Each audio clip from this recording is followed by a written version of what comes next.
Was he Lilith? Yeah, the Oh. Janinator's playing Lilith. Oh. So Then. that's what kept him locked up so long. He couldn't even summon the Wraithlings to get off for ritual banishing or anything like that. Oh my God. All right, That's funny. but yeah, we'll get that next match synced up while Zooch brings us back to the home screen. No, Do we I'm get to see your just. dog? No, we're bypassing the home screen. I All forgot to right, do it, yeah. so we're I just mean, gonna go ahead and just go with because it. you have the sync script, it doesn't take nearly as long to sync the replays. Because if you try to do it, if you have to do it manually, Yeah. waiting for the other replay to go through the mulligan phase is pretty harsh, right, to deal with. The mulligan phase is actually what kind of screws it up. It doesn't do it automatically, so that's Mm. what sort of sets things off a little bit. Esports is safe for another day. Yeah, we're watching replays. Turtle Hurdler. I like your name. It sounds like a tongue twister. So Turtler. this is actually the winners circle final. So both these players are the last two undefeated players, and the winner of this match is going to the finals. And then Mm. whoever comes and beats their way through the losers bracket will play them in the finals. All right. Now I think that the Ninth Ghost, we've seen Ninth Ghost as a player that is able to make really key adjustments to his game plan to respond to his opponent. So hopefully he's picked up on, because I mean he was 2 turns behind, right, last game, Yeah. and that's sort of what cost him. And he didn't play around the obliterate by emptying his hand. The dark seed. He didn't empty his hand as much as possible because he had Janonator contained, Uh, which was one of the win conditions that I was, theorizing about earlier on in the match. And once he achieved that, he just wasn't able to properly respond to um, I should say, anticipate the out of hand damage. this is this is a little scary for Ninth Ghost. I feel because any spell he does makes a token which causes the damage. It's like a reverse four wins. Oh, right, yeah, because of the Venom Toss. Yeah. He can. He's got 4 mana, so what he could do is walk up, mist walking into the corner, or rather, you'd want to bring the Prismatic Illusionist down, and then maybe Onyx Bear Seal onto the Venom Toss. Yeah, Onyx Bear Seal seems like the best play to me. Uh, okay, he's gonna take 3 by hitting it. I don't know if I like that play because you're already like super not interested in taking damage in this matchup. It's a little scary. Whoa. Yeah, and huh. Okay, now I think you missed walking just to get off that creep tile. I don't know. Maybe not. Maybe you save it Because, because you want to hmm, LQ and Lore Master it.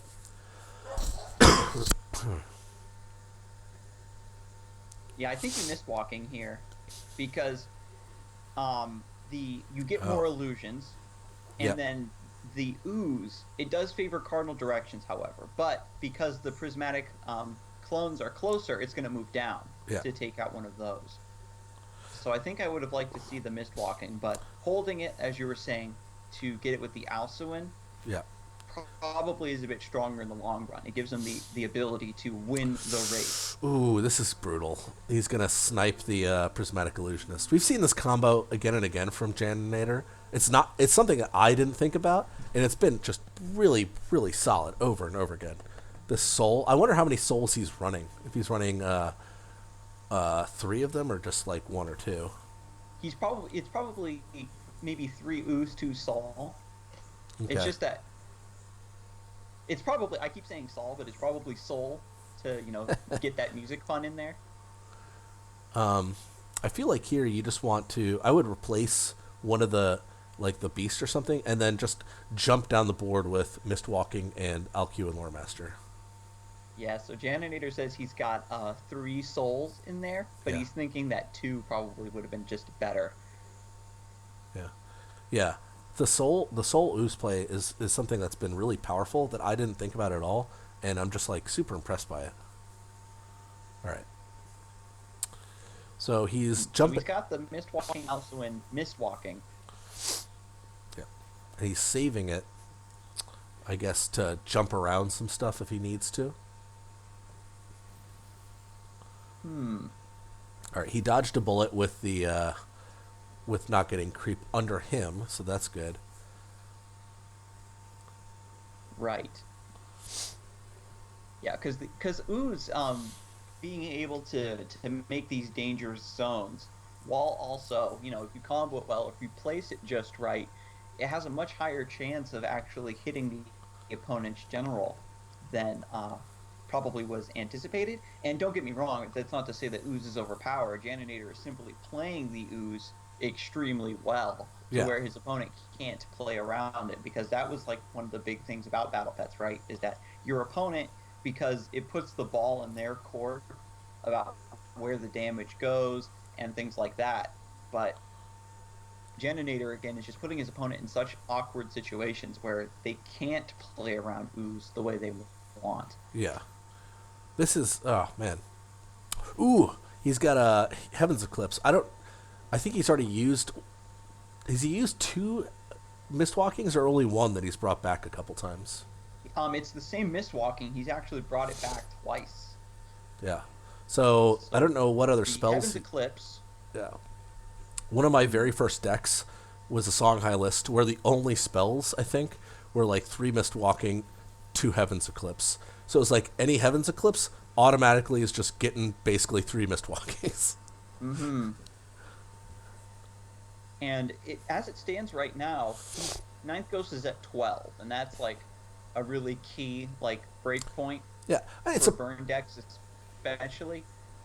this is a pretty. I think he's doing pretty well here, all things considered. I mean, he's at 12, and looking at his opponent's hand, his opponent doesn't have a whole lot going on. He's going to get this third corner, and then all he needs to do is get down to that bottom corner. I would personally be just replacing over and over again to find like a silhouette tracer or something. Yeah, do you hold the Onyx Bear Seal here? Is another interesting point. If he had blinked, Because to just yeah, I don't know. I don't like the Onyx Bear Seal personally, but that's just me. If you put a panda in the corner, then you're really shooting yourself in the foot. Yeah. So I think that next turn he'll be up to 8 mana, play the Heaven's Eclipse, and then We know from past games that he's running at least 2 Ghost Lightnings, so hopefully he gets a Ghost Lightning here, because that would be a really good way for him to clear out all of these dummies. yeah, because Janonator right now is just trying to deny this last corner. This is what we saw in previous matches where Burn is being put under pressure, right, by having that last corner threatened. So crossing our fingers here for the Ghost Lightning. I think you probably just play out this Aethermaster and then try to replace something else. Try to find another Ghost Lightning or something. Yeah, so play the Aethermaster, replace, get that Ghost Lightning. You can do it, my man. No. Oh well. So he can hold on to the juxtaposition at least. It's just that. This is really gumming him up. The Repulsor Beast can step down and kill the Abyssal Crawler, and then might set him up for next turn where he can get a Mistwalking or a Silhouette Tracer, because he can just juxta the Lore Master out of the corner. I feel like I would have really liked to see him place the Aethermaster in a spot where it would take the soul hit instead of his general. Because it's sort of one damage that you can avoid. I think every life point counts at this point in time. That is interesting. I can definitely see Ninthghost's Oof. thought process here. Oof. Because he wants to keep the Aethermaster alive.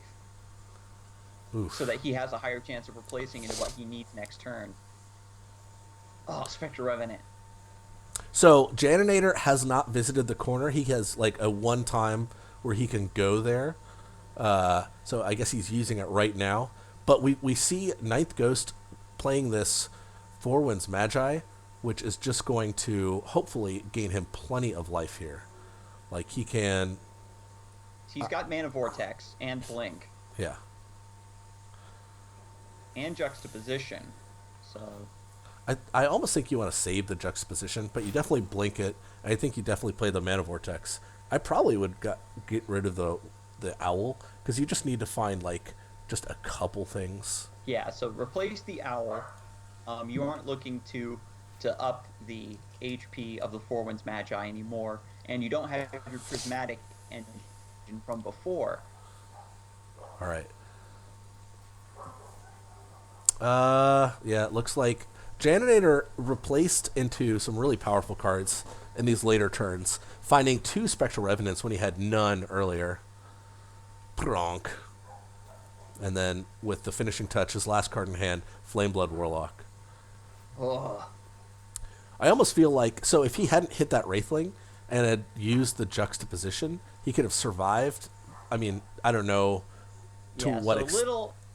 little things here and there. There was no reason for him to kill the Wraithling. Yeah. Like Okay. he took like him taking the Sol hit. I thought that it would have been smart to keep the Aether Master alive, but saving 1 or 2 HP here and there would end up being the key to that match. But shout out to Ninthghost for dealing with that matchup so well.